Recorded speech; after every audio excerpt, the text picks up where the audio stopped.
Thanks for coming, Hoot. Okay, I got to know. A question everybody here wants answered.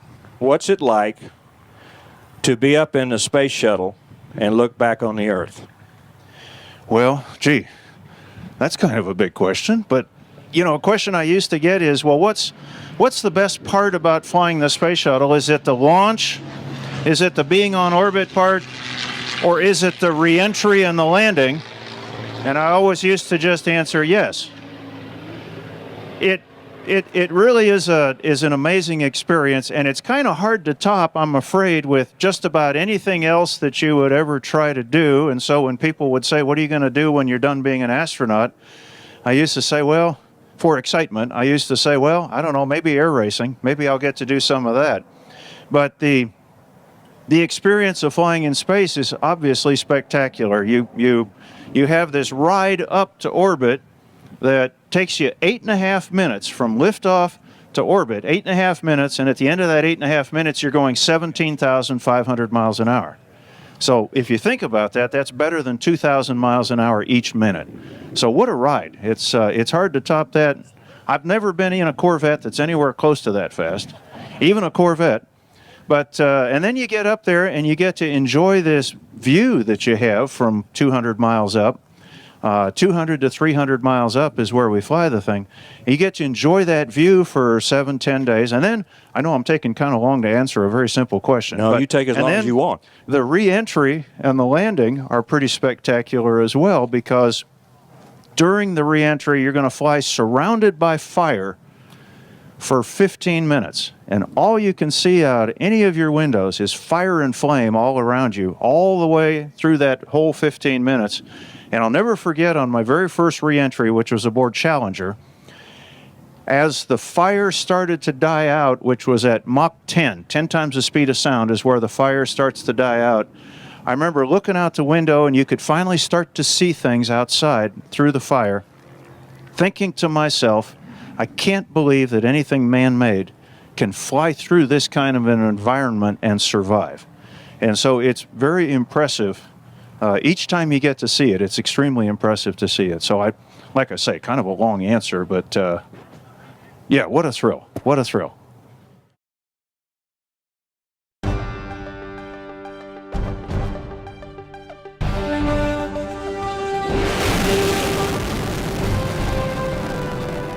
STS-27 was my third launch. And it was only the second launch after the Challenger accident.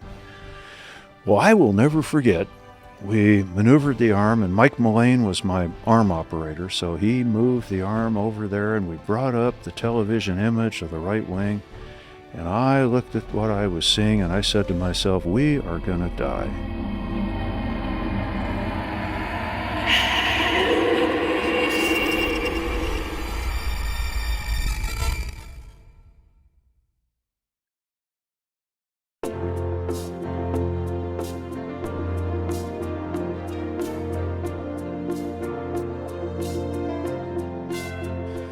STS-27 was my third launch, and it was only the second launch after the Challenger accident. So we lost Challenger January the 28th, 1986. It took us nearly 3 years to redesign, recertify, rebuild, and we went through everything on the shuttle, not just the solid rocket boosters, which caused the accident. We had to redesign those and recertify them for flight. And the folks out in Utah, Morton Thiokol, and Thiokol Incorporated, just did such a brilliant job on the redesign and the way we mechanized the booster rockets after Challenger, that we had just about zero problems with the booster rockets for the whole rest of the Space Shuttle program. But we had to go through everything, not just the booster rockets, the external tank, the orbiter, everything about it. And then we were finally ready to launch again. And the first launch was Discovery, launched in September of 1988. And then I got assigned to command the second launch, STS-27, aboard Atlantis. And That was kind of interesting because I flew the last successful launch before the Challenger accident, and then I flew the second launch after we started up again. I almost flew back-to-back missions. And we were a top secret, classified Department of Defense mission. So to this day, if I told you what we carried, you could never leave this hangar. So go ahead. I don't want to leave. Never had anybody tell me that before. Careful what you wish for. But yes, it was a top secret classified mission, and one of the fascinating things about it was that my crew and I got briefed into what our capabilities in space are in terms of the military. And again, it's not weaponry. We don't put weapons in space, so it's not weaponry. But it's intelligence gathering, it's surveillance. And so we were the second launch after Challenger accident, after Discovery had flown in September. We launched on December the 2nd of 1988. So it took us almost exactly 3 years to redesign and rebuild. And it was interesting being a top secret mission because there was a ton of press and media interest in the flight before mine, STS-26. And now here comes a top secret mission. Don't try to ask us any questions because we won't tell you anything. We can't cover what we're covering on this mission. And we're trying to avoid the press. And the press was just ferociously interested in anything space shuttle after the Challenger accident. In fact, the press had changed overnight. Prior to Challenger, the press talked about NASA and they said, okay, well, NASA says they're going to do this and they're NASA, so they will do it and they'll make it work. They'll pull it off. That'll be we're forecasting success already. After Challenger, they flip-flopped. They were the opposite. It seemed like no matter what we were doing, they questioned it all. They were not agreeing that we were just going to go accomplish what we were going to go accomplish. But even so, they sure wanted to be there for every little thing on the mission. So we actually tried to launch on December the 1st of 1988, and the winds up at altitude were raging. So this was December, so we've got winter winds up there. And the jet stream during launch looks like 140 mile an hour wind shear to us, because here's our jet stream flowing along from west to east, and here we come up in our shuttle, and by the time we got to where the jet stream was, we're going fast. We're probably up to Mach 2 at least. And so it looks like a sudden wind shear. So December the 1st, we had winds that were out of limits. We can launch if our structural indicators say we've got 100% design load. We can launch at 100%. We can't launch at 101% design load.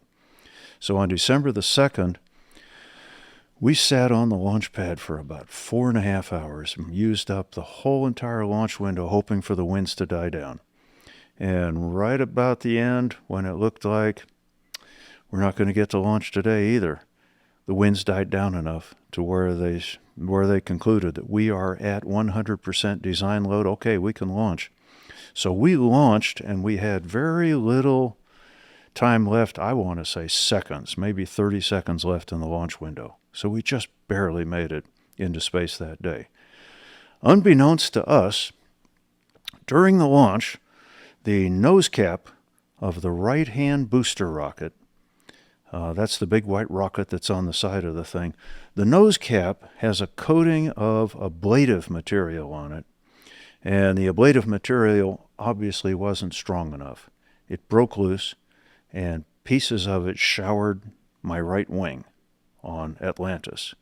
So, of course, we couldn't see any of that. But the ground always goes through all the launch footage, all the movies, all the stills, everything, to look for this sort of thing. So the next day, after we had gone to orbit, and on the first day, we deployed a major new intelligence satellite for the United States. And that's about as much as I'm allowed to say about it, even to this day. This was 1988. So what's that, 34 years ago? And I'm still not allowed to say what it was we carried, but I am allowed to say it was a major new intelligence satellite. Mission Control called us and said, hey, Hoot, during launch, we saw something hit your right wing. We want you to take the robot arm, which is, they call it the RMS, the Remote Manipulator System.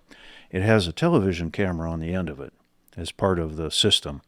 Said, we want you to hang it over the right side of the orbiter and look at your right wing and tell us what you see. Well, I will never forget, we maneuvered the arm, and Mike Mullane was my arm operator, so he moved the arm over there, and we brought up the television image of the right wing, and I looked at what I was seeing, and I said to myself, we are going to die, because we could see a vast amount of tile damage on the right wing. So I keyed the mic, and I told the Capcom, if I remember right, the capsule communicator, or Capcom, was Dave Hilmers. And I called him and I said, Dave, we're seeing a lot of tile damage on the right wing. And he said, okay, we'll get back to you. So they went away for a while, and it turned out Department of Defense didn't want any video coming down, just in case we would have the death ray in the picture. Okay, we didn't have a death ray. Just in case there would be something classified. The flux capacitor. Yeah, the flux capacitor, like, from Back to the Future. Yeah. Yes. So DOD didn't want anything, video, any kind of imagery at all coming down from the mission. And in fact, every photograph that we shot over the whole course of it was only 4.5 days. But one of the goals that you had as a shuttle crew was to shoot up every frame of film that you had on board. You didn't want to come back and land with any unexposed film. But DOD had to go through every single frame with a microscope and make sure there was nothing classified that accidentally showed up in any of these things. So, for example, a shot looking out the window of the Earth and a particular point on the Earth, if somehow the time of that frame showed up in the frame, that was going to be a classified item, because where we were at any particular time was going to be secret, although you could pretty well tell where we were. But anyway, so DOD finally relented and said, okay, since you really need to take a look at your right wing, we'll let you send down encrypted video. Okay, well, encrypted video isn't very good. It doesn't have very good resolution. And I guess what it does, it shoots a frame, and it takes about 3 seconds to encrypt it and record it, and then another frame, another 3 seconds. So the resolution was so poor that down on the ground, unbeknownst to us, Mission Control looked at it and said, that's not tile damage, that's just lighting and shadows that these boys are looking at. Hoot's all screwed up. Well, did they ever tell us that? No. They came back, I guess after 24 hours, because I think they looked at it for a full day before they came back. And Dave Hilmers called and said, okay, hey, Hoot, we've got the resolution on your tiles. And I said, okay, yeah, great, go ahead, Dave, what? He said, it's no problem, just re-enter just like we always do. Well, I was incredulous. I couldn't believe it. And I keyed the mic and I said, Dave, what are they basing that on? And he said, okay, well, stand by, because he had to get the rationale from the engineers and all. And he came back about 10 minutes later and he said, Hoot, they looked at it and they said it's no worse than what we've seen on other missions. Notice they did not say, we don't think you're seeing tile damage. We think you're just seeing lighting and shadowing. They didn't say that. So this is called a failure to communicate. Now, I think I was communicating because I said, Dave, we're seeing a lot of tile damage on that right wing. So they came back and said, it's no worse than what we've seen before. Well, I said, well, you know what? I've been here since before STS-1, the first shuttle launch, and I've never seen anything like this. And then I did something that I shouldn't have done. I kind of gave in. I said, okay, but you guys are the experts. I should have dug my heels in and said, hey, let's talk about this, because I'm definitely seeing serious tile damage. But I think the big failure to communicate was on mission control. They never said to me, "You are not seeing tile damage. Hoot, you're just messed up. It's just lights and shadows." Because if they had done that, I would have said, "Okay, I'm sending you clear TV because I'm definitely seeing tile damage." But I caved in because it was always, and still is, considered bad form for an astronaut to get into an argument with mission control. In fact, it's career limiting for you to get into a contest, a fighting contest with mission control. So I gave in, and I shouldn't have. I should have made them talk about it some more. And so there were some funny things that came out of it. The night before re-entry, I remember one of the astronauts was talking about how he was a little bit more than nervous about this re-entry tomorrow. And I said to him, "Oh, come on, don't feel that way. No use dying all tensed up."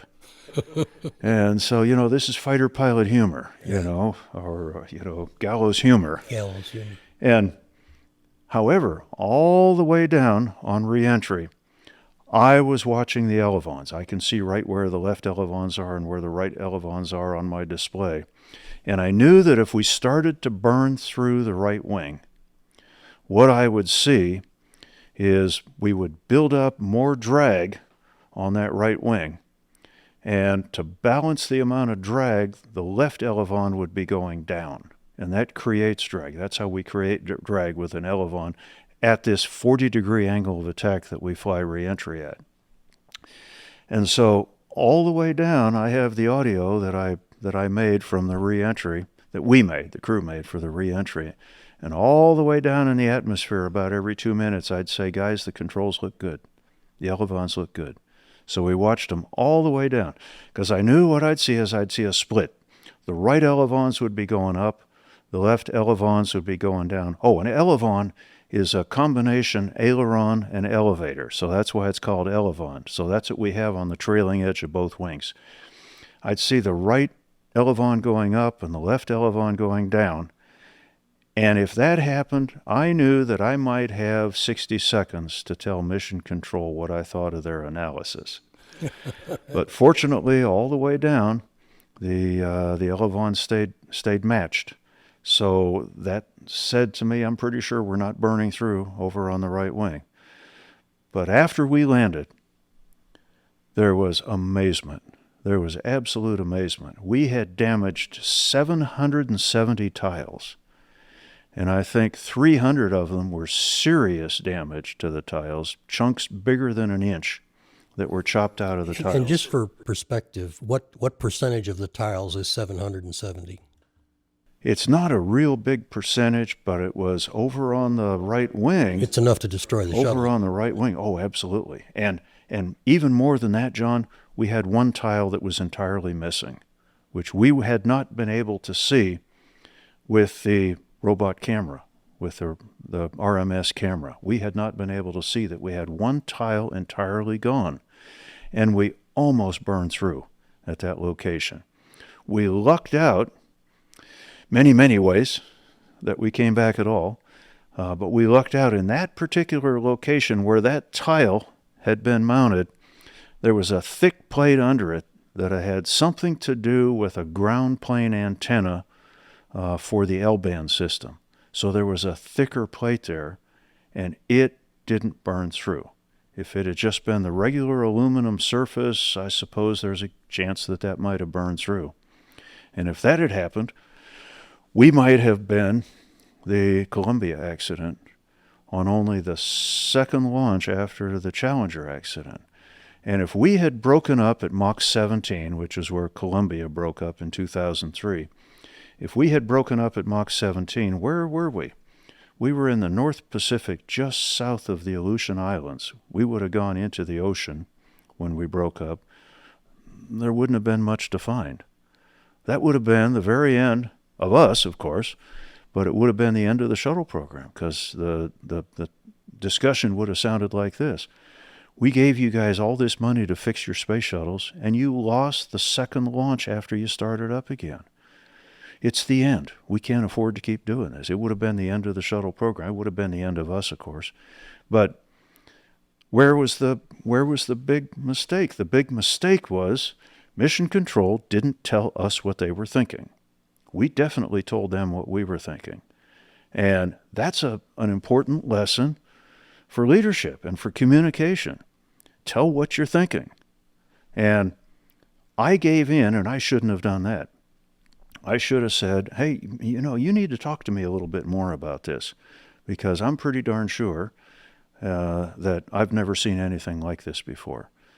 So I guess I'm partly to blame for us entering that way without knowing that Mission Control could have possibly looked at something. Maybe there was something we could do to fly a more gentle reentry. I don't know.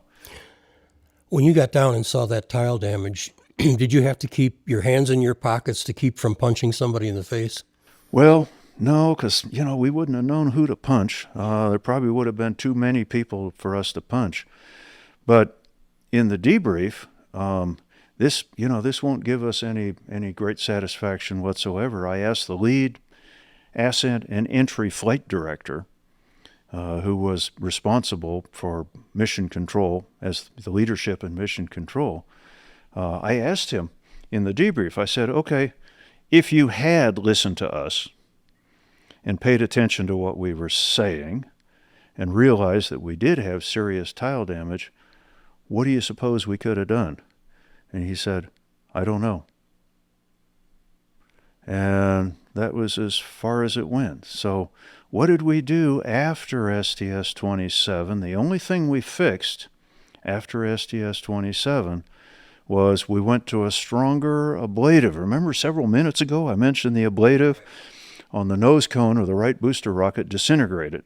They went to a stronger ablative, so we had no more problems with that ever again. I don't know what an ablative is. Oh, that's a material that will erode under real high temperature and burn off very gradually. All the original Mercury, Gemini, and Apollo spacecraft had an ablative heat shield. So it would burn and char, and then the char would break away, and then the next layer would burn and char and break away. And that was how you protected the aluminum surface of the vehicle. So that was to protect the booster rocket nose caps, because those could be reused. So, or just to protect, I'm not sure those can be reused, but it was to protect the rate gyros and things that would be up in the nose cone of the booster rocket. We went to a stronger ablative. We did not say, okay, if this happens again and we had to repair some tiles or repair a missing tile, could we do that? We had looked at it very briefly. NASA had looked at it very briefly before the first shuttle launch, STS-1, because after the trouble we had flying Columbia from California to Florida and had all these tiles come loose, there was talk about, okay, what if we get up there in space and there's a bunch of missing tiles? Can we come up with a putty that we could putty up that gap? That was done a little bit before STS-1, but then we saw that our tiles worked okay, so we never did anything else about it. So even after we had lost a tile, we never looked into what could we do to replace a tile on orbit. So we weren't prepared for this, and we weren't prepared when we lost Columbia either. And we didn't look into Columbia as thoroughly as we should have. Maybe there was something that we could have done.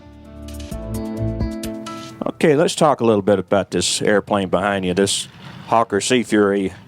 What lessons did you learn from test pilot school and from being in Top Gun that you can apply to air racing?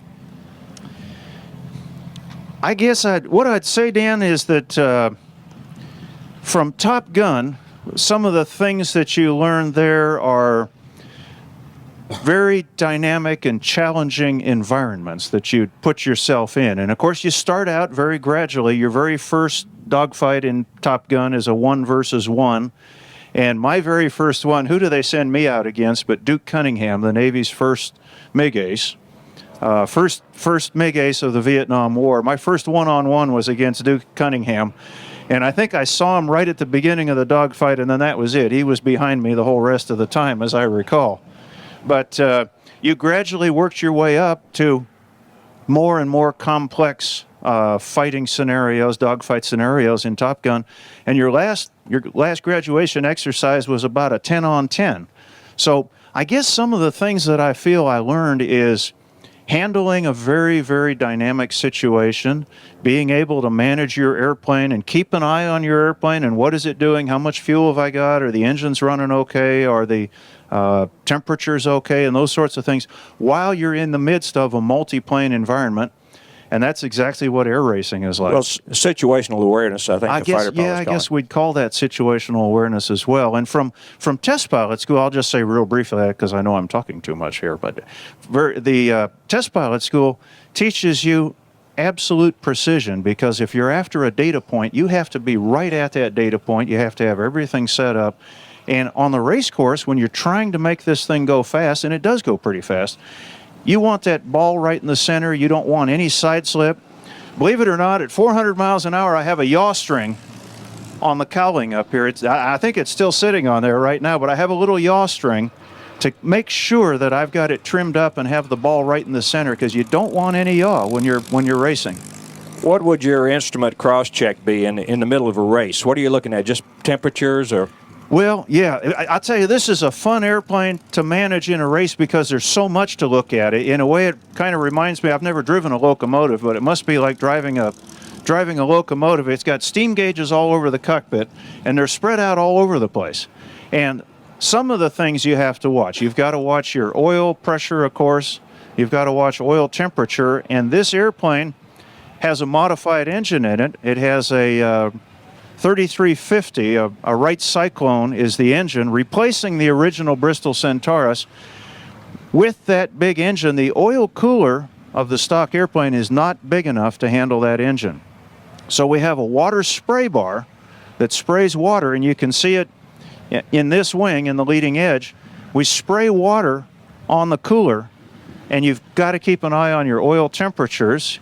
You also have to watch induction temperature while you're racing. And to help control the induction temperature, we have anti-detonation inhibitor. I guess that's what ADI stands for. We have water methanol injection that we use while we're racing. So you're wanting to watch your water methanol pressure and also your induction temperatures. Now, there's too many things to look at everything at once. So what I will do in the course of a race, when I've got a second that I can come back in the cockpit, I'll pick one of them. And you're running around that race course at 50 feet above the ground at 400 miles an hour with 8 other airplanes sometimes. And so you've got to be watching that very dynamic situation as well. So what I'll do is I'll pick one, and I'll come in the cockpit, get that one, and say, okay, it's all right, and then back outside. And then a couple seconds later, I'll come back in and grab another one. I suppose it's intuitive. You can't spend a whole lot of time in the cockpit while you're doing that. When you're going around the pylons at 400, 450 miles an hour, how many G's are you pulling when you make that turn?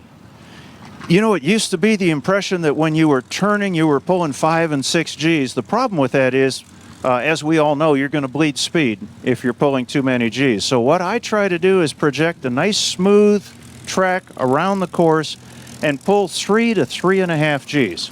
And in some cases, there will be a pylon. Pylon number 2 is one example.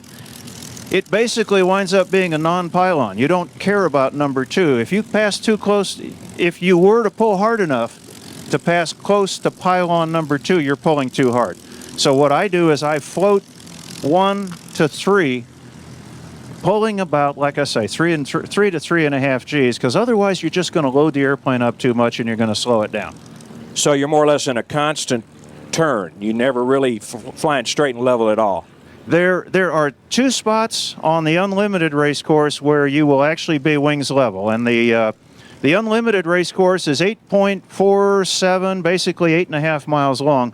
There's 2 places. One of them is going to the northwest. When you've made it around pylon number 3, you're going up over a ridge line, and you're heading, like I said, mostly north, but somewhat northwest. That's a bit of a straight line until you hit pylon 4. The other place is after pylon number 6 and down what we call the Valley of Speed.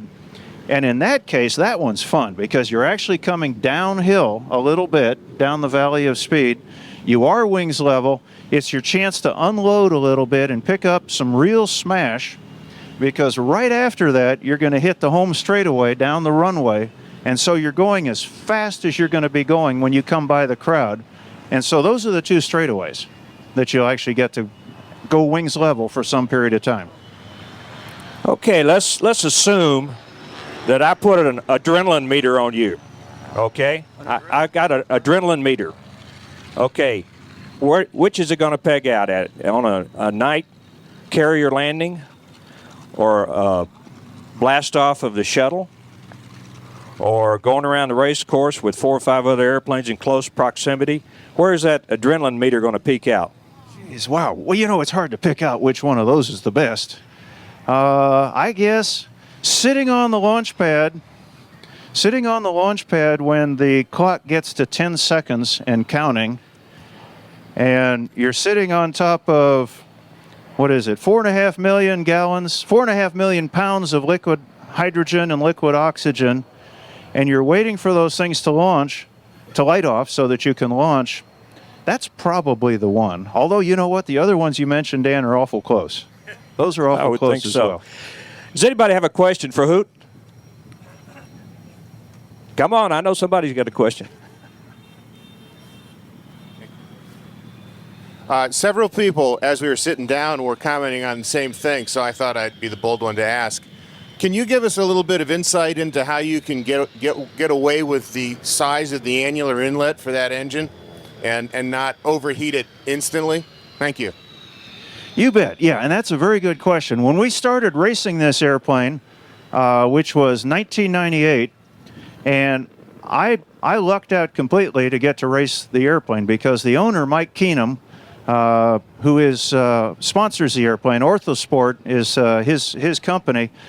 He flies it, and he flies it very well, and I think he flies it better than I do, but fortunately for me, his wife won't let him race it, so I get to race the thing. We started out the first year with a much smaller spinner on the airplane, and it had quite a bit more air opening, I'm guessing about this large was how large it was. And what we would find out racing the airplane, our big challenge was keeping the oil temperature under control. And again, as I mentioned, we had the water spray bar to help us with that. The cylinder head temperature has never been an issue racing this airplane. In fact, most of the time we could not get it hot enough on the cylinder head temperatures.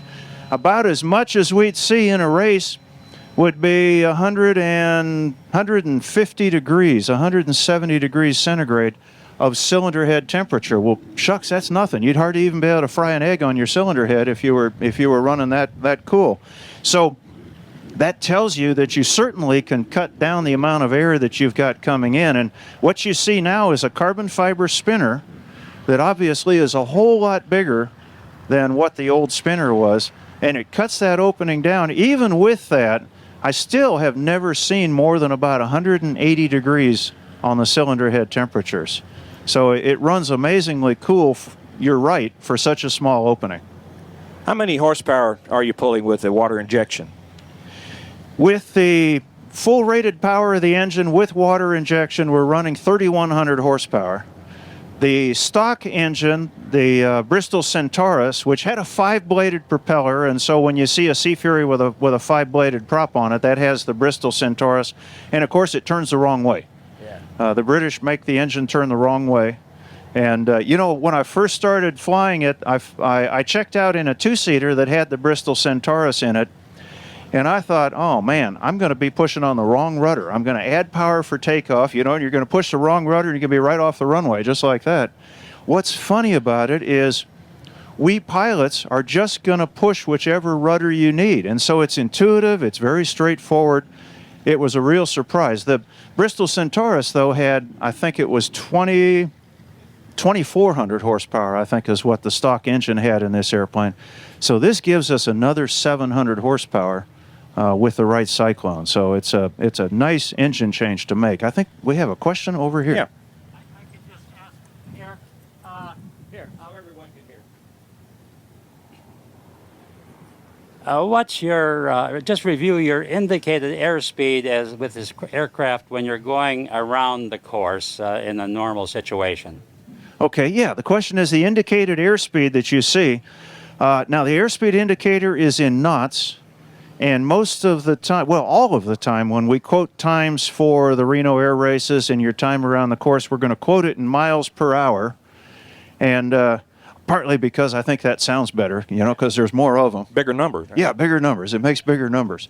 But the fastest that we have ever gone with riffraff was in the 2003 Unlimited Gold Heat final, and I averaged 428 miles an hour for the 8 laps. Averaged that for the 8 laps. So, and we started out the first year we raced at 383 miles an hour. So we've improved it quite a bit over the years. To get to your real question, the indicated airspeed is running 340 to 360 knots of indicated airspeed. And of course, you're up at, let's see, Reno Stead is 7,000 feet density altitude. So of course, you're going to indicate quite a bit less than what your true speed is, obviously. So anyway, in that range, 340 to 360. 340 in a turn? Yes, sir. Yes, sir. Yeah, you're showing, it bleeds hardly at all, believe it or not, in the turns. Once you get this big, heavy moose going, it really keeps its speed up pretty well, especially if you're keeping the G's down, keeping it to 3.5 G's. You're really not going to see much difference in the turns. The fastest indicated airspeed you will see in the whole race is down that same valley of speed that I was referring to, where you're unloaded, you're going downhill, you got everything all nice and trimmed up. That's where you're going to see the highest indicated airspeeds. Would you talk a little bit about your race strategy? About, you know, if someone's leading, what you do, if you're leading, what you do? Sure, Dan. Well, our race strategy with the engine is full throttle.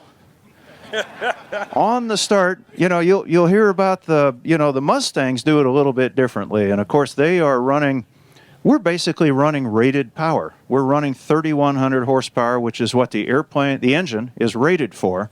Now, it's rated for, I think it's 5 minutes at that power setting, and of course, we're going to run it for quite a bit longer than that.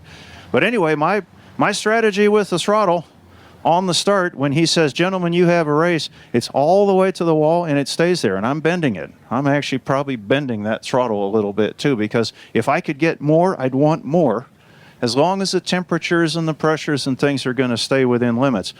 It's really interesting because if you are behind somebody and you're trying to pass him and you've got, let's say, 3 to 5 miles an hour advantage on him, you're probably not going to be able to get by him. Because when you look at what happens at the turns, if he's or she is flying the right kind of race course, they're going to be kind of tight on the pylons. You are going to have to fly a longer course because you're slightly to the outside. So you're going to be flying a longer track. And if you don't have, I don't know, I'm thinking 8 or 10 miles an hour on him, there's a very good chance that you're not going to get by unless he does something wrong and you get an advantage because he's done something wrong on it. So passing is very, very difficult without a pretty significant speed advantage. And what you're going to wind up doing is a lot of very, very close formation flying, trying to hope that he does something wrong and you can sneak on by, but you'll wind up right there just on the outside of him, trying to work to the inside anytime you can. The rules on passing, you may not ever pass on the inside of the turn. You must pass to the outside and you must pass above another airplane on the race course. So when you don't do those kinds of things, mid-airs happen. And so they're very, very strict on those sorts of things. Anybody have a question over there? There's one over here. There's one over here. Well, John's got a mic over there. Personally, what was your call sign in the Navy, and where did the name Hoot come from? Oh, wow. Well, gee, the same answer. My call sign was Hoot in the Navy. And I tell people that the nickname Hoot came from the expression, not worth a hoot.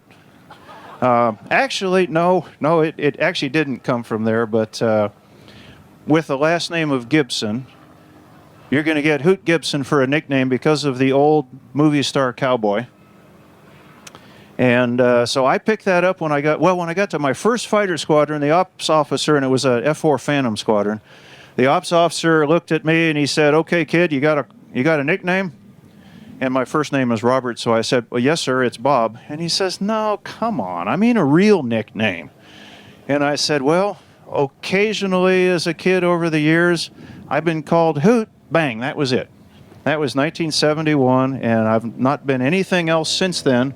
Well, my wife has some other ones, but since then, I have not been anything but Hoot since 1971. That's a naval tradition, by the way, and I think the Air Force has adopted that tradition now. Yeah, they have. You will get a nickname that's a unique kind of nickname, because in a dogfight, my wingman on my last cruise, his call sign was Bear. And so it was Bear Hoot, come right, or Bear Hoot, I need you to go up, and that kind of thing. If you're just using your nickname, you'd say, "Jim, this is Bill," and you go, "Well, which Jim, which Bill?" Because you might have multiple names like those. But with a unique call sign, it really is functional both in the air and on the ground as well. It's a good idea. Someone else had a question here? Yes, sir. Thank you. Hoot, relating to Charlie Hillard's accident, how much of a tendency does this airplane have to raise a tail and nose over on ground handling? That's a very, very good question, and it was regarding Charlie Hilliard's tragic accident in almost the same exact airplane as this. The airplane with the 3350 in it does have a heavy nose, and you look at all this engine mass sitting up forward. The gear, you can see the landing gear, the main gear is swept forward, and that's an attempt to get a little bit more stability and a little bit less nose over tendency. But if you're taxiing at a half decent clip and you stomp on your brakes, you're going to put it on its nose. It's very easy to do that. Charlie's airplane had perhaps even more of a disadvantage. He had a lot smaller main gear, wheels, and tires. He had, I guess they were P80, F80, P80 tires and brakes on his airplane. This one has, I think these are F102. Somebody told me these are F102 tires and brakes, and so they're bigger, and they are, I think, a little bit less grabby and a little bit less finicky than the little tiny P80 tires are. But you do have to watch this thing on the ground because it does have a heavy nose. The other thing is we also have a little bit more ballast weight in the tail than what I think Charlie had in his airplane. Charlie, I think, had 50 or 70 pounds of lead in the tail. We have about 150 pounds in the tail. And so that's a big help. But yeah, you definitely have to watch it because you can put it on its nose. Anybody else? Danny? Okay, we have one over here. Hoot, how many shuttle missions have you made? I got to go 5 times. I flew, my first launch was the 10th launch of a space shuttle, which was aboard Challenger in 1984. And then I flew the last mission before the Challenger accident, so I flew the only launch that went in 1986 and came back, because 10 days after I landed was when we lost the Challenger. That was on Columbia. And then I worked on the redesign of the booster rockets. I was the lead astronaut to the redesigned team. And so my boss said, "Okay, you like those new boosters so much, go fly them." So I got to do the second launch when we started up again, and that was aboard Atlantis. I flew the 50th Space Shuttle launch, 1992, aboard Endeavour. So I've got 4 of the 5 space shuttles at that point. All I needed to do was fly Discovery, and I'd have had all 5. But instead, they made me go on Atlantis again, which I shouldn't be complaining about, I realize. But I flew on Atlantis and got to do the first docking with the Russians on the space station Mir. And that was an interesting challenge, because I had 2 Russians on my crew, and they couldn't speak much of any English. And they also really couldn't afford to hire English teachers or buy English textbooks, because Russia is kind of economically difficult these days. And so we had to make the effort to learn Russian, because you really needed to be able to turn to them and say, "Izviniche, pожалуйста, у нас есть маленький pohar na bortu," which is, excuse me, please, but we have a small fire on board. So, you know, if you really needed to talk to them, you really needed to talk to them. So we had to make the effort to learn to speak Russian, and I'm not very good at it, but I can still carry on a little bit of a conversation in Russian if it's a real easy conversation. Let's take a short pause here. Let them shut down the B-25.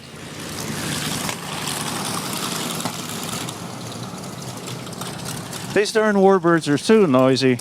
It's a beautiful sound. Yeah, it is. Okay, you know, I think it was in the early 90s. I'll get him in just a second. Okay. Back in the early 90s, we had all the Apollo astronauts up here at Oshkosh, and the thing that really impressed me when they did the bios was the education. And I believe you have a degree from Cal Poly in astrophysics or something actually similar. Aerospace engineering, aerospace engineering. And, you know, these guys are so highly educated and so motivated that we really owe our astronauts a big round of applause right now. Thank you. And I'm so sorry to hear that we're having some more problems with the shuttle, but hopefully we'll get it back in the air soon. Yeah, I guess to maybe just say a word or two about that. You know, we have it in orbit right now. We have Discovery up there, and unfortunately, some of the foam came off of that tank. After almost 3 years of effort to prevent that from happening, we have it in space now. There do not appear to be any safety concerns with bringing it back because the foam came off too late to cause a problem, fortunately. But it's really a disappointment when you say we have devoted the last couple of years to fixing this problem, and apparently we have not fixed it yet. So there's going to be quite a bit more effort, I'm sure, going on before we get to see it launch again. Right. Okay, who had the question over here? Yes, sir. Do you still fly the MiG?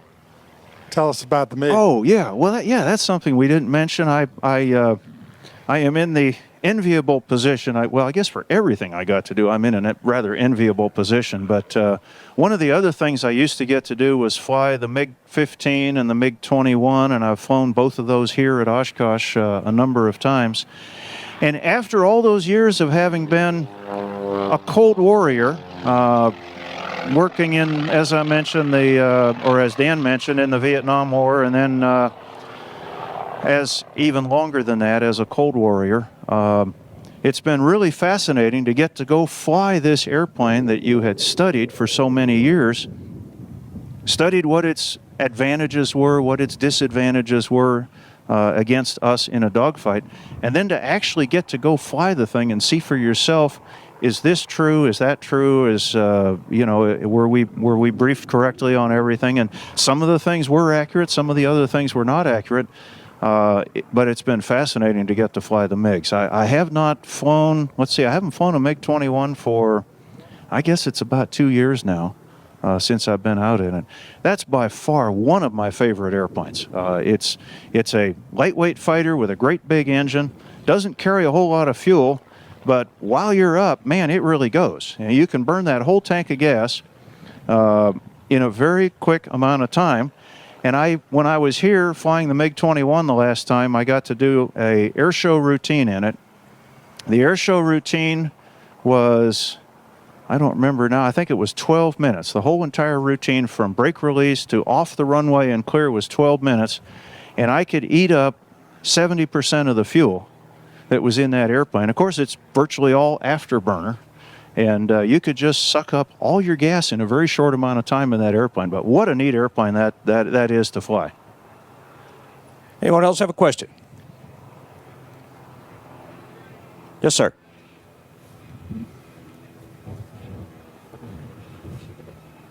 During the race at Reno, what percentage of the time could you make the runway in the event of a catastrophic engine failure? Good question. Yeah, very good question. And the answer to it, I don't know if you could all hear the question. While you're racing, when can you make it to the runway? Reno is really set up nicely. You have 3 separate runways, 826, 1432, and then there's 1836. So those 3 runways are all inside the race course. So from any point on the race course, once you're up to speed, if you blow the engine, you can make a runway. And I got to practice that for real in 2000 when I sort of blew up the engine on Friday, in the heat race on Friday. We had a intake scoop that started to disintegrate and send blades down into the engine, and the supercharger sat in there eating itself up, and then finally the engine said, I've had enough, and it just blew back out through the carburetor. The whole induction scoop exploded in front of me, and pieces went by, and I decided, okay, I guess I'm through with this race. And so I got to practice that. And what you're going to do, you're going to obviously transfer all of your kinetic energy into altitude. So you're going to zoom for altitude is what you're going to do, and then pick out a runway to go to. And in my case, I actually had way too much energy for the runway I was going to, so I wound up S-turning to bleed off some speed on down. But you can make a runway from anywhere on the race course. We actually practice that, and they encourage you to get out on the course on the practice days and practice doing an emergency approach. So pull the throttle off and zoom for altitude, throw your gear out, and see how you would have done going for a particular runway. And that pays off, because when it's time to do it for real, you don't get to say, well, I almost made that runway, like you can in practice. Okay, we'll take a couple of more questions, and then Hoot has to cut out of here. I want to give him enough time to sign autographs for a couple of minutes or whatever. So let's take one or two more questions. John? Hoot, I'm going to call you the kid because you are the young generation. But in the space shuttle, with the problems we have encountered with the tiles, has there been any studies made why we can't replace those tiles while we docked up in space? Good question. Yeah, and the question is, we're having all this trouble with the heat shield, the tiles, and actually some other areas on the shuttle. Why can't we replace them in orbit? They have been working on that, and I don't know everything that they've studied so far or that they have done. It's a difficult problem to work on the underside of the shuttle where the heat shield is, because there's no handholds down there. There's nothing to grab a hold of, nothing to hang on to. Now, you could work it with the arm, where you'd put an astronaut on the end of the arm and swing them underneath and kind of move them into position. They have worked on developing that capability to actually repair the tiles on orbit. They're not there yet. So we still are going to depend very heavily on debris not coming loose during launch and damaging it, because we really can't repair it just yet. And I believe they're still working on the capability, but we're not there yet. Okay, let's have one more question. This gentleman right here. Hoot, personally, and I know you have to maybe be politically correct, as far as the I don't. As far as the Challenger accident, they talked about putting an escape pod in there for the crew. Did that actually happen? And with what happened with the other shuttle, are they going to pursue that? Are they going to try and pull away from the shuttle? What's your personal feeling about that?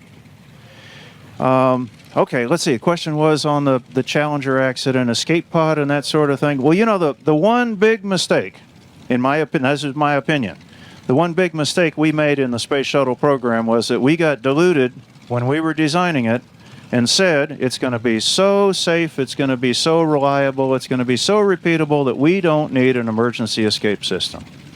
And so we did not put a capsule-type ejection system on that, and that now has cost us 2 crews.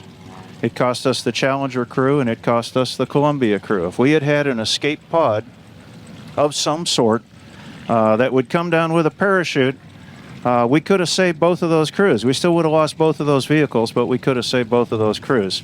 So I think we made a big mistake doing that. The first 2 times I flew the Space Shuttle, you're flying this machine that will go 17,000 miles an hour, and it'll fly 300 miles up. We didn't even have so much as a parachute on it. We didn't have even a lightweight parachute that you wore. We didn't wear a pressure suit. We didn't have a life raft on the thing. We didn't have any of that stuff, and it was because, once again, we let our beliefs, we let our public affairs get out of control, and we said we're not going to need any of those things. After Challenger, the Rogers Commission said you should put in place a capability to at least bail out of a gliding space shuttle if you can get it back down to gliding flight. So that means pressure suits, that means parachutes, one-man life rafts, and so we carry all that stuff now. Obviously, it didn't help us a bit in the Columbia accident. That didn't help us a bit. We had every bit of that on board Columbia, and that didn't save us. So we really needed an escape pod. We should have had an escape pod on in the first place. And had we had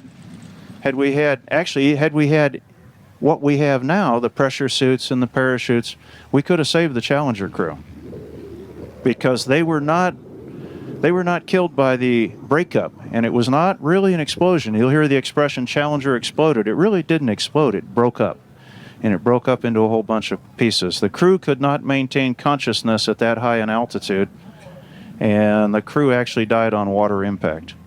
But we firmly believe that they were all unconscious when that happened, because there's no way they could have maintained consciousness that high. So that's, in my opinion, like I say, the one big mistake we made in the Space Shuttle program was not having that emergency escape system. Well, since I have the mic, I get to ask the last couple of questions. Who is the biggest influence on your life? What person? Well, gee, it was my flight instructor, who was also a test pilot and an aeronautical engineer, and that was my dad.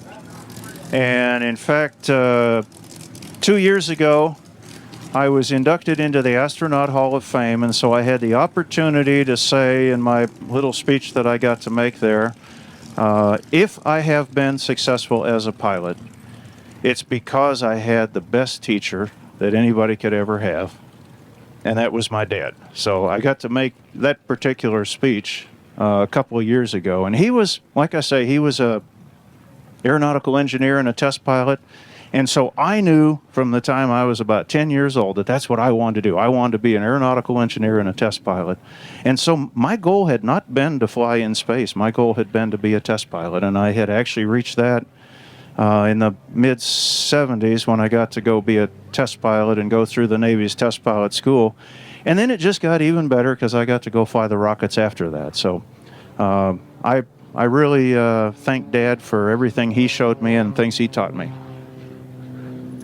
The last question I have for you is one I ask every pilot that I interview, is if the good Lord says, Hoot, you got one more flight, which aircraft or spacecraft is it going to be in your case, and why? Can I make it a space shuttle because it takes so long to get ready for it? Good point. That'll give me just a little bit more time? Absolutely. Okay, all right. That's the one I'll pick then. Well, how many veterans do we have in the audience? Thank you all for your service. Thank you for 40 years of service to our country. Thank you for being here today. And, man, we enjoyed this very much. Hoot Gibson. Thank you. Me too. I enjoyed it. T-minus 15 seconds. 2,900 feet per second, altitude 9 nautical miles, downrange distance 7 nautical miles.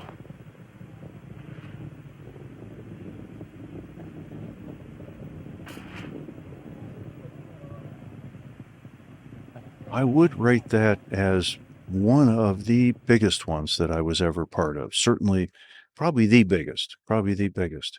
I had been a part of several accident and incident investigations while at NASA. I had been deposed to testify in an F-14 crash case when I was in the Navy, active duty in the Navy. But yeah, the Challenger investigation was probably the biggest one that I ever did. And it was huge because the whole world was watching.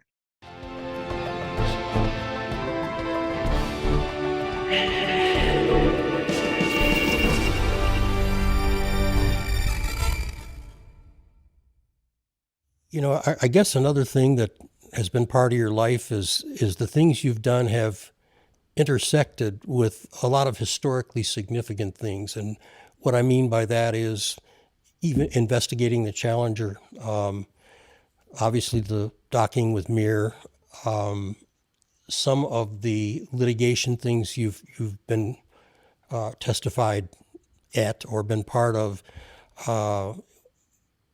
I guess I'd like to talk about a few of those, and maybe what do you I mean, how do you pick one historically significant moment out of all that you've done? But would it be the investigation of the Challenger was your first focus on something that the whole world was watching? It certainly was one of the larger things that I was part of in terms of a size of an investigation. Yeah. How would you rate those historically significant moments? Never mind what I'm asking. How would you rate them? Well, I would rate that as one of the biggest ones that I was ever part of. Certainly, probably the biggest. I had been a part of several accident and incident investigations while at NASA. I had been deposed to testify in an F-14 crash case when I was in the Navy, active duty in the Navy. And so I had a little bit of experience in investigations and in flight testing to determine, okay, what happened here? What went wrong? How can we equip our aviators to handle something like this if it ever happens in the future? But really, I hadn't really thought about it in the way that you posed the question. But yeah, the Challenger investigation was probably the biggest one that I ever did. In July of 1982, after the landing of the fourth shuttle flight, President Reagan hailed the program's early promise. The test flights are over. The groundwork has been laid. And now we will move forward to capitalize on the tremendous potential offered by the ultimate frontier of space.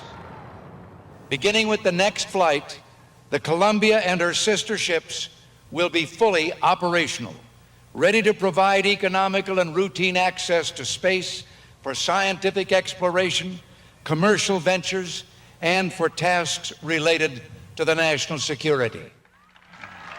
For many within NASA, the President's confidence seemed premature. STS-26 Commander Rick Houck was involved in the program from the beginning. I think that we, NASA, probably placed too much emphasis on how routine shuttle operations were becoming. I think to declare that the shuttle was operational, and whatever that meant after 4 flights, was simplistic. We pulled the ejection seats out of the machines and we said we are now an operational space vehicle. And I'm sure that everyone who was associated with flight tests or had any involvement with the development and deployment of a new aircraft or a new system must have smiled quite a bit, because nothing can be that operational after just 4 flights. And in fact, nothing can be really very operational after 25 flights.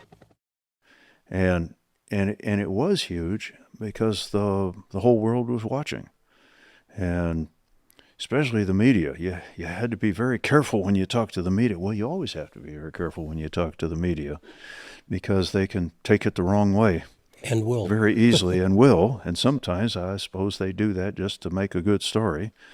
But we were working at a very unhappy, sad time. We had just lost 7 astronauts. We had just, previous 5 years, we had been launching numerous astronauts to space. And for example, 1985, I think we launched 8 times in the year 1985, and we were going to launch 8 or 9 times in 1986. So all of a sudden, we're not even sure that the space shuttle program is going to survive. And fortunately, the President Reagan, was right behind us every bit of the way and said, we will rebuild, we will recover from this.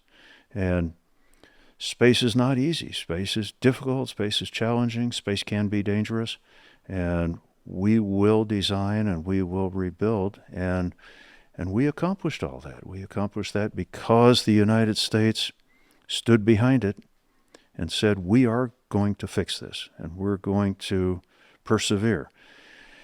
And we certainly did, because Challenger was the 25th launch. We went on to launch 110 more times.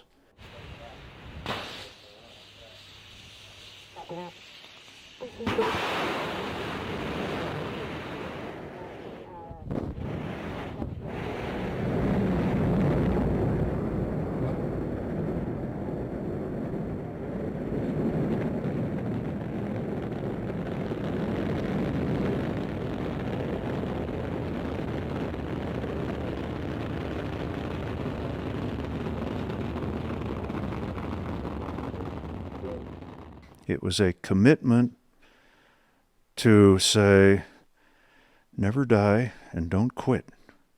And by golly, we didn't. We did not quit. I guess we haven't really talked about, did you have any involvement with the investigation of the second loss? I did not, because at that point I had been away from NASA for, let's see, how many years would that be? That would be 7 years. I had been away from NASA at that point. I did get asked to come brief the CABE, the Columbia Accident Investigation Board. There's that NASA acronym again, CAIB. We have gotten to space without acronyms. And how do you remember them all? Well, yeah, mostly I remember them, but no, I don't think we could have done that because all of our checklists would have weighed too much. But, we can say RMS activation, instead of remote manipulator system activation and all that. But I did get asked to come brief them, and it was a little bit odd, John, because I got called by one of the assistants to the board that said, hey, Admiral Gaiman has asked if you would come brief them. And I said, well, sure, I'd be happy to. What would he like me to brief them on? And the answer was, well, whatever you'd like. And so I'm thinking, well, this is a little bit unusual.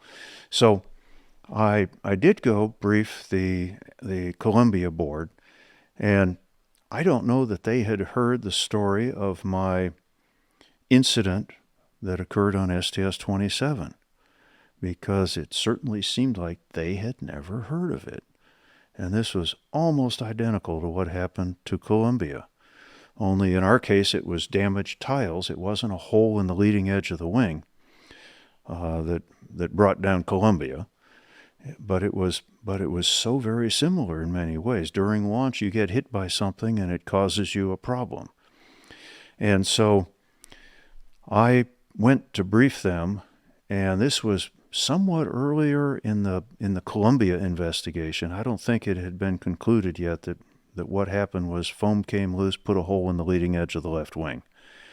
And so I had done a point paper way back, oh golly, this would have been 1989. Columbia had a really hot reentry on STS-29, which was a classified Department of Defense mission. I don't think there was a whole lot of widespread news about it because, again, it was a classified mission, just like my STS-27 was a classified mission. But they had a really hot reentry on, I think it was the right wing. I guess it doesn't matter which wing. It was one of the wings, had a lot of slumped tiles, which means tiles that were in the process of melting. So something had happened on the right wing of Columbia during reentry that maybe it was the left wing. In fact, I think it was the left wing, because at the time we were questioning all these anomalies that we saw in the Columbia accident in the left wing.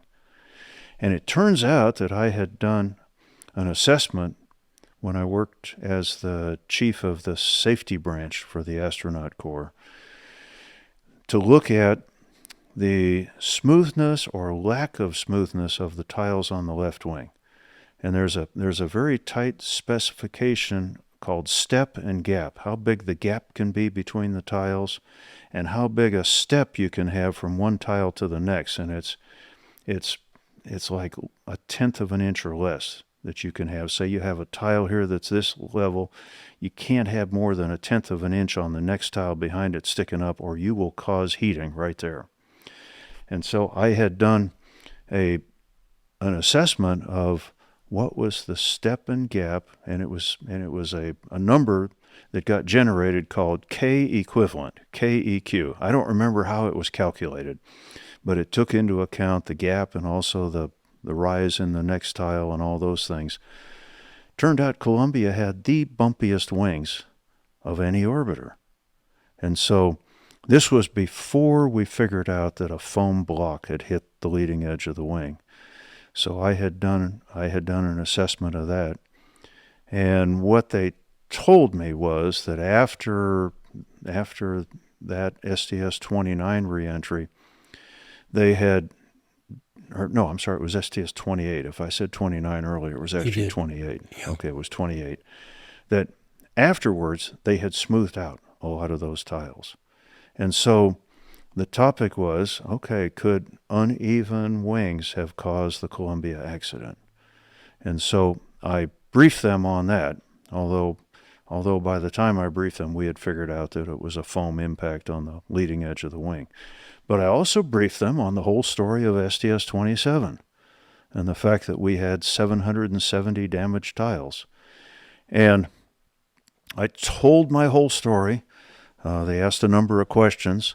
And then at the end of everything, just like the Joint Chiefs in a way, Admiral Gaiman said, all right, well, do we have any more questions for Hoot? And there weren't any more questions for me.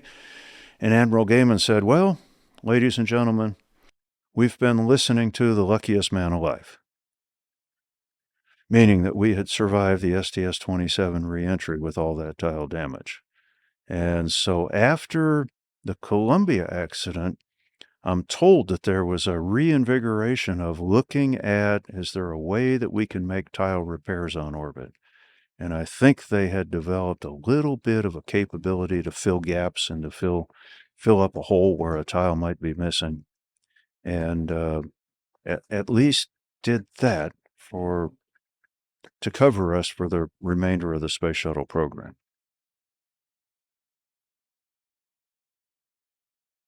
You were involved in the investigation of our friend Jim Leeward's accident at Reno, which made news pretty much around the world. And maybe you could talk about what you learned in that investigation. That was such a giant tragedy. In 2011, I was racing an airplane after the Sea Fury called Riff Raff. I was racing an airplane that had been owned by and raced by a guy named Mike Brown, and he built it up to the point where he actually won the Unlimited Championship one year in it. But it was also a year in which the Mustangs blew up. Voodoo and Strega did not do well those years, and so a Sea Fury, Hawker Sea Fury, was able to win the Unlimited Championship. And I was racing another Sea Fury called race number 232, and of course that wound up being the fastest Sea Fury ever to race Reno. It had a boil-off system for the oil cooler.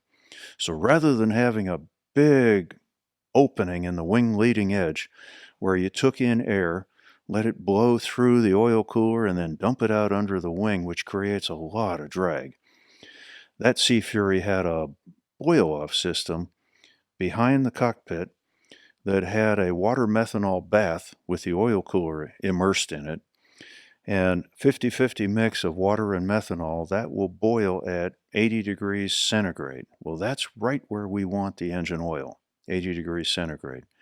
So it was an ideal thing. No aerodynamic drag from it. There was one little exhaust that would exhaust the steam that you formed from boiling that. So that was a very fast airplane. I had qualified in that airplane and set the qualifying record for a Sea Fury. And I had qualified 4th place out of all the Unlimiteds that year, 2011.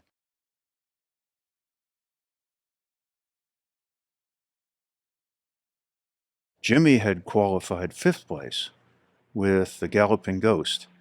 And he had actually raced the Galloping Ghost the year before, 2010, and possibly could have won the gold that year because he had a really fast airplane, but he didn't get to race the final race.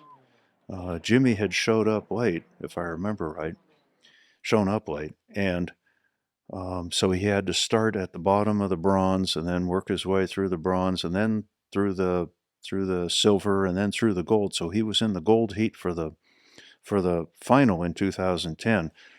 But meanwhile, we had made a crosswind rule, and the crosswind, hoping it would never happen, but the crosswinds were over the limits that we had said we would fly in. So he didn't get to race in the final race. They just awarded the places based on what your qualification had been up to that point. So this accident might have happened that year, 2010. But in 2011, I was there with race number 232, the Sea Fury I was referring to, and I qualified ahead of Jimmy. And Jimmy was there, and that airplane was really moving. He had flown that thing at well over 500 miles an hour. And he got asked, well, what's your strategy for winning? And he had told, I guess it was a reporter, he had said, we're going to win the unlimited championship while using less horsepower than anybody else. And that was because that airplane had been so cleaned up in terms of removing the big air scoop under the wing that we refer to as the doghouse, removing that entire thing from it and having a boil-off system for the radiator and also for the oil cooler.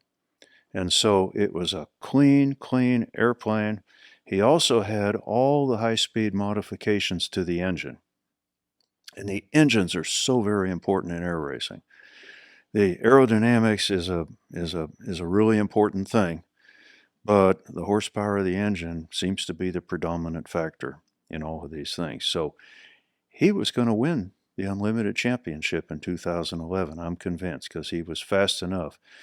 And I didn't get to be in that fateful race because in my qualifying run, I had burned a hole through the number one piston in the engine. And so I was out of the race for that year. And there was a funny story because the morning of the accident, Jimmy had talked to me. He and I had been chatting about things, and he said, you know, I'm really sad that you're not going to be in that race today because you know what I was going to do? He said, I was going to stay behind you for about 1 or 2 laps, and then I was going to smoke your ass, is what he told me. So, and you guys were good friends. We were good friends. I had known Jimmy for 28 years. In fact, 2 years prior to this, my wife and I flew my Bonanza down to Ocala, Florida, to help celebrate his 50th wedding anniversary to Betty. Big celebration down there. And so here we are. Jimmy was going to win the Unlimited Championship that year in 2011. It looked like a sure thing. So since I was out of the race, I was standing on the wing of one of the Tiger Cats, the F-7 Tiger Cats, in the pit area. I watched the whole thing happen. I watched Jimmy coming into the home stretch past the grandstands and past where all the crowd was, and I watched that airplane go into a pitch-up maneuver and a roll maneuver to the right, and it rolled over the top and headed toward the grandstands, and I watched it hit the ground and said, oh my gosh, Jimmy, straight down. It looked like straight down from where I was looking at it. Now, I didn't even know that it had gone into the crowd, that it had gone into the pit seats, the special seats out there on the ramp area. So, as far as I knew, although immediately you started hearing calls for ambulances and lots of doctors and nurses and all of that sort of thing, so figured out it had been the catastrophe that it was. Now, it was about impossible to tell just from listening to it or looking at it to see exactly what it was. And one of the lawyers that I have worked with, well, the one I worked with the longest, the first person who first got me into this business of being an expert witness, called me that day and said, Hoot, you have got to get through to the leadership of the air racing organization because they need to be talking to me right away. Because the accident investigation starts immediately, and there are certain actions that you've got to do and you've got to accomplish, and they can make this a simple, well, it's hard to say a simple investigation. It can make it easier, or it can make life a whole lot more difficult. And so I did put the ops boss in touch with the lawyer that I talked with, and then it was a horribly sad several days. The races, for good reason, were canceled for the year. We didn't complete the races. It turns out we had 10 dead on the ground, and a lot of people with horrible injuries as well. And so if this had happened on the backside of the race course out in the desert out there, the races would have continued because we were accustomed to losing a pilot now and then. But because of the nature of the tragedy, that was the end of the races that year. I got a phone call from that same lawyer a couple days later saying, okay, you need to be the party representative for the air racing organization for Reno Air Races. And of course, that was a logical fit because I had done so much accident investigation and also working as an expert witness that I was the logical person to be the party representative for Reno, for the racing organization. And so one of the things that we did was this took, I'm trying to remember how much later it was a couple months later. We went to a place north of Sacramento where the wreckage was being stored.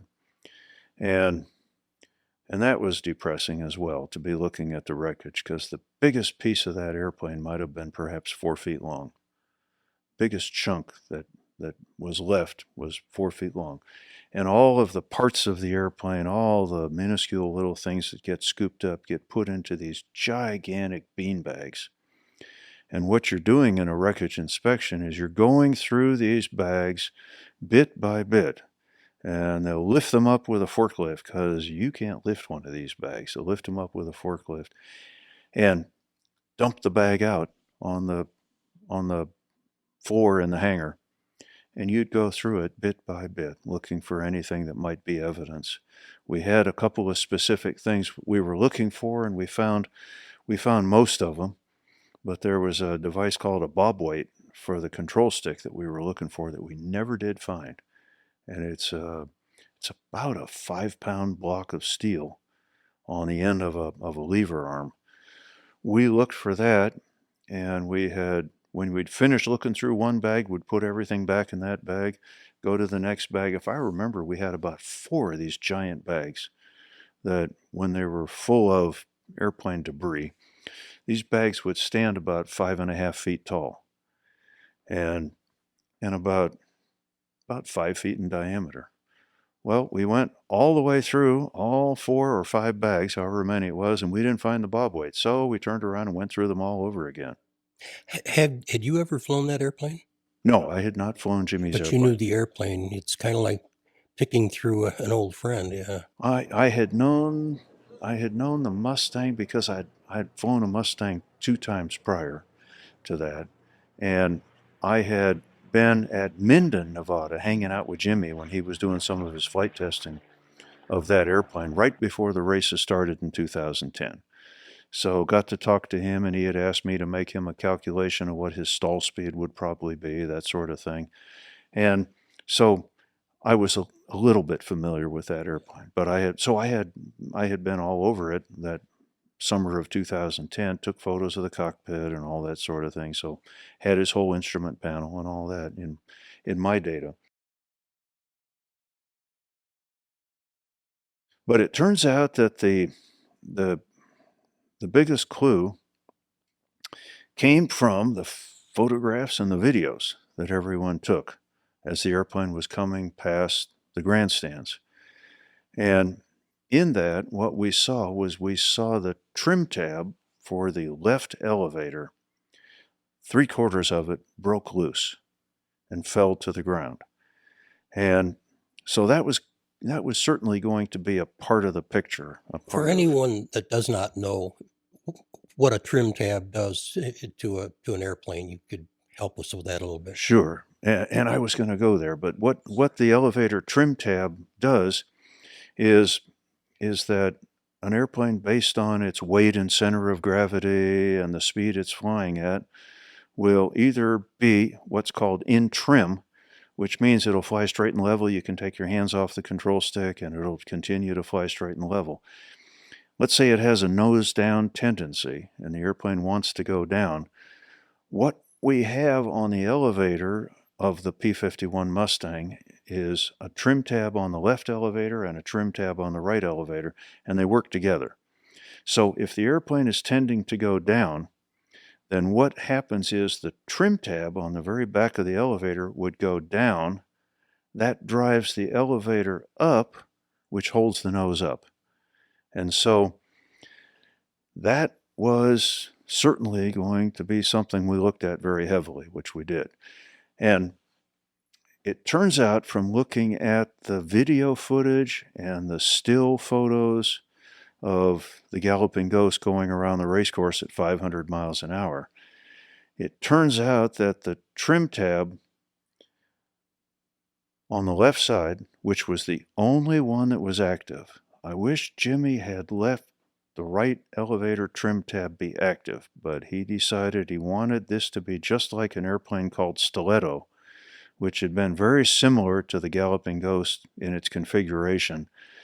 And Stiletto only had the left side trim active.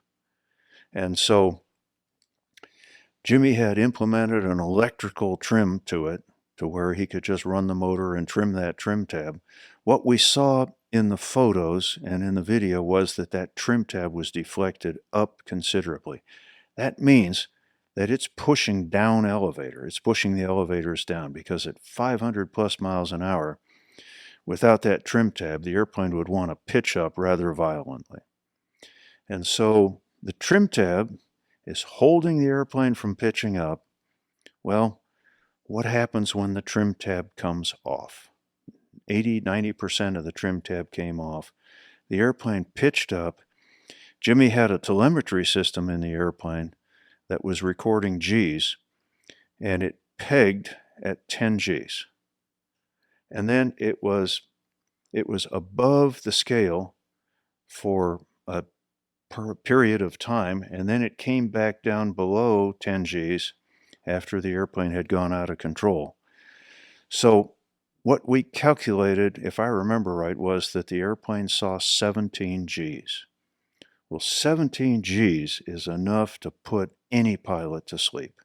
And when I say put them to sleep, what happens is when you're pulling G's, the blood in your brain tends to be pushed down into your lower body, and you can gray out, which is where you lose enough blood flow in your brain that your optic nerve isn't able to see, and so your vision will turn all gray. That's known as graying out. Shortly after you gray out, you black out. You physically pass out because your brain does not have enough blood. Well, this 17.4 G's came on in about 0.4 of a second, so it was a rapid pitch up. Jimmy was unconscious immediately, so now he can't fly the airplane. He's not flying the airplane. In fact, the photos that show the airplane heading for the ground, you can't see him in the photo. He is slumped down in the seat. So the airplane, unfortunately, had a right roll tendency, and it pitched up. Jimmy's unconscious at this point, and now the airplane starts rolling over the top in a barrel roll to the right and winds up pointing straight down and went right into the crowd. And so what we found with the trim tab was that the elastic stop nuts, which are there to give enough friction so that the bolts can't work their way loose, the elastic stop nuts were too old and too worn, and the bolts were able to back out and give some slop to the hinge points of that trim tab. And at the speed he was going, that airplane went fast enough that that trim tab fluttered, which means it's bouncing back and forth. It couldn't stand the stresses, and the trim tab broke off, and at that point, that 17G pitch up happened. I guess I want to ask, is there any kind of inspection of the aircraft program? In NASA, they come and look at your car before they let you race. Can they do that at the Reno Air Races? Yes. In fact, the airplane had passed the tech inspection, and they all have to pass that. The tech inspectors are very experienced and very accomplished mechanics, and very experienced in doing that particular job, doing the technical inspections to verify that we have a safe airplane. They missed this one. But I can tell you that certainly this became an area that got thoroughly checked after that. Of course, by now, we're too late. The horse is already out of the barn. But there is and learn from it. We can learn from it, and sadly, we did learn from it. But that's another area that really gets thoroughly checked nowadays at the Reno air races. So we learn from mistakes, we learn from accidents, we learn from tragedies, and this is one of those.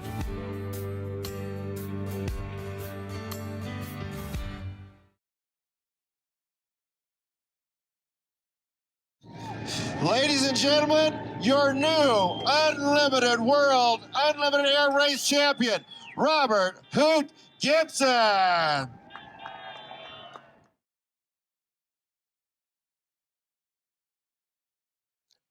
We've talked about the dangers of the environment and space and what can go wrong. Earlier, we talked about the fact that you felt air racing was more dangerous than space. And I guess the only way I can ask it is, how do you process danger? How do you say what I'm going to do in the face of danger is worth it?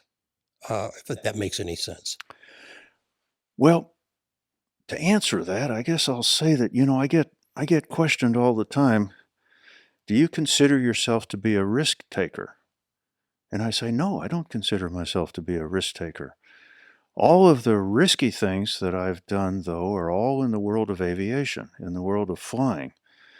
Now, I have a lot of experience. I have more than 14,500 hours of flight time. And so with all of that, I believe that I am very much able to analyze what I'm about to do. Certainly, the aeronautical engineering is a big advantage for being able to analyze. Also, the experience of test pilot school, being able to do a risk analysis that goes along with that. And so the things that I've done that are really exciting, like flying in the air races, I think are a bit of a calculated judgment that says, okay, I'm going to have to be very much alert and very much cautious, because air racing is probably more dangerous than the space shuttle was, because we flew the space shuttle 135 times and we lost 2 of those. But when you look at air racing, I raced at the Reno air races over the course of 18 years altogether. And in 8 of those years, we had at least a pilot fatality. So 44% of the years that I raced at Reno, we had a pilot die.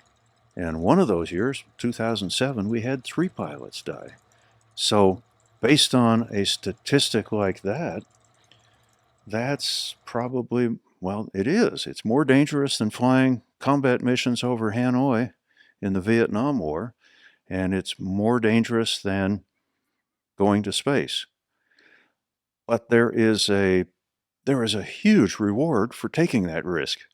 Seeing what the Earth looks like from space is certainly worth that risk. And our experience and the Russian experience has been that the majority of your missions fly just fine and come back safely. And there doesn't have to be a fatal mission, even 1 out of 10. So certainly everything we do in life is a calculated risk, and doing that was a calculated risk. And as far as air racing goes, I am not brave enough to race in one of the classes out there at Reno where the airplanes are all nearly identical, that being the T6 class. You could offer me a whole lot of money and I wouldn't take it to race in the T6 class, because those airplanes are too closely bunched up and too even, whereas the classes that I've raced in, the unlimited class, the jet class, and the Formula One class, airplanes are going to space out reasonably. So sure, right at the start, you're right next to 9 other airplanes, but very rapidly, you are pretty much flying on your own, especially if you're out in front. I got to have that experience the one time, and that's really great. That's really great to be way out in front by yourself. And sure, there's a risk of your hitting the ground, but if you hit the ground, it's probably because you did it. And so it's the sort of thing that, are you confident that you can fly that thing and not hit a pylon, not hit the ground? And do you think you're capable of doing that? And if the answer is no, then you better not do it. But I certainly always felt that, yes, I'm capable of keeping the airplane above the ground and keeping it in the air. And so it's one of those calculated risks.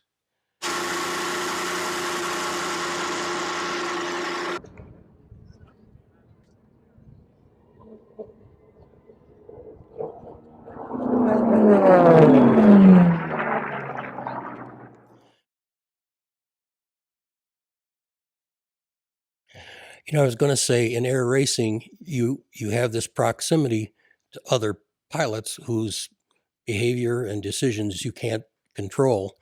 But then, as I thought about it, when you're on the shuttle, you're dependent upon your crew as well and other people performing their jobs. So I guess that's just a faith in human beings that you have to have. Yes, yes. And in addition to that, we are very strict in the Reno air races.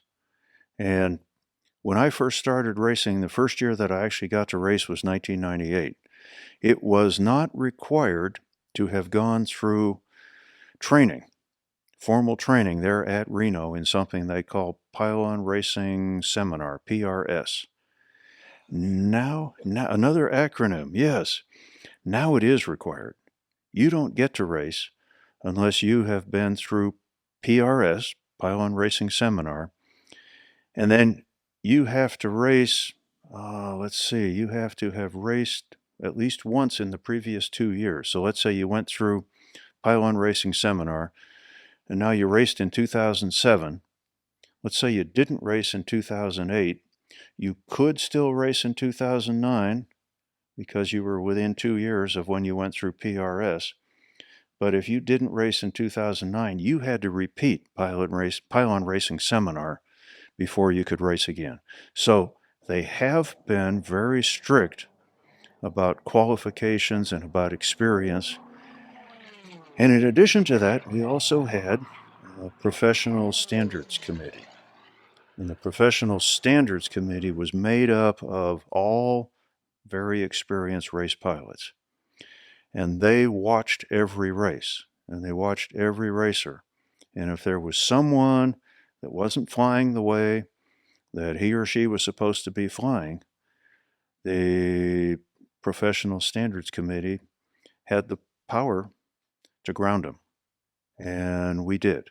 I was part of it one year that we grounded a pilot and told him, here's what we want you to do better at.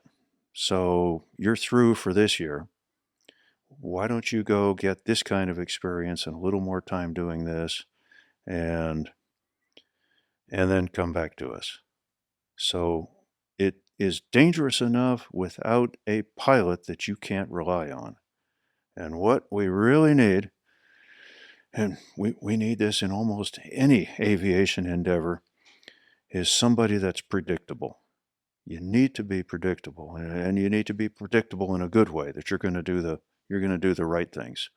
And we have, over the years in the Reno air races, grounded pilots that were not predictable enough because they're going to wind up killing themselves and probably killing somebody else as well. So these are some of the hazard alleviation procedures that you go through to try to make it as safe as you can possibly make it.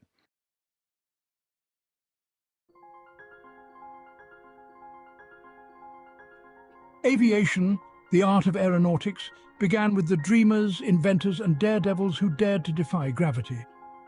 The journey of aviation was nurtured by pioneers like the Wright brothers, whose first flight marked a historic milestone. The role of aircrafts in world wars was groundbreaking, dramatically changing warfare strategies.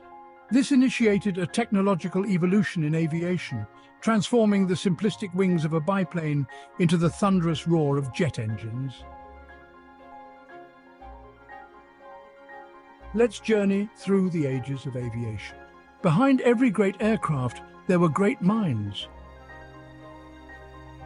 These visionaries, like Sir Frank Whittle, the innovator of the turbojet engine, redefined air travel.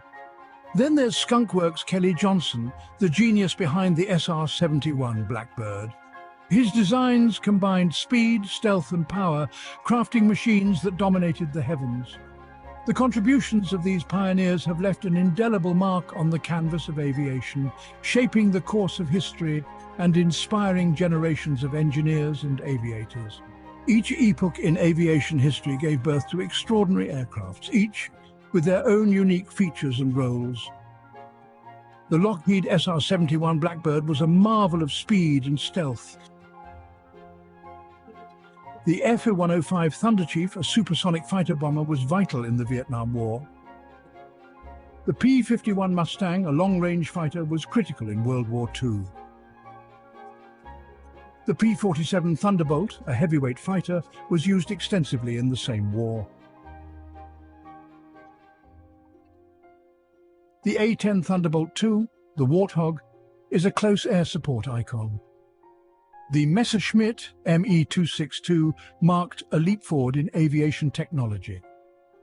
Each of these game changers were instrumental in their eras, and their legacies still resonate today.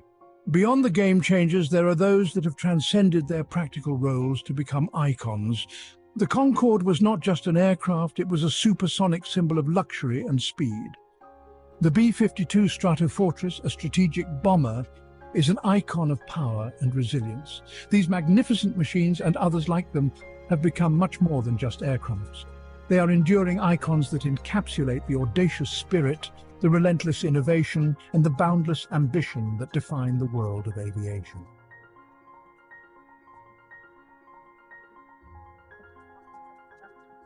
For more amazing aerial footage, and to join us in this incredible journey, check out the Dronescapes YouTube channel. If you enjoyed this video, please remember to like and subscribe. And as always, thank you for watching.